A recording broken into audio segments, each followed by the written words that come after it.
Toto sú ľudia, ktorí museli pred hrôzami vojny ujsť. Na tých, čo zostali, ale nezabúdajú. Robíme teraz 1200 balíkov, 600 chlapčanských a 600 devčanských. Ktoré budeme posielať na Ukrajinu, do detských domovov a nemocníc. Takmer 80 dobrovoľníkov neváhalo a prišlo do Trenčína, aby pomohlo. Balíčky v hodnote viac ako 20 000 eur zavezú na Ukrajinu už o pár dní. Pomáham, pretože musím niečo robiť pri ľudí na Ukrajine.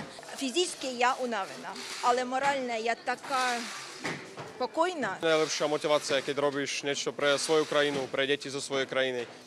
No to je nejaká vnútorná motivácia, ktorá ti pomáha to všetko robiť. Darčeky si nepripravili iba pre deti, ale myslia aj na vojnových veteránov. Mesiac dozadu sme navštívili sanatórium pre vojnových veteránov v Truskavci, kde leží 300 vlastne zranených vojakov.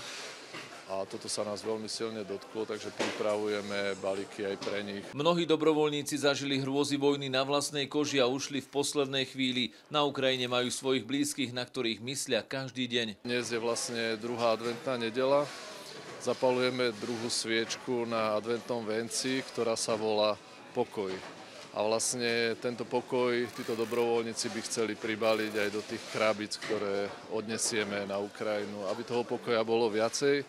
A takisto na Slovensku, nielen na Ukrajine, ale všade. A chcem, aby aj všetci dozvedeli, že to nie je normálne.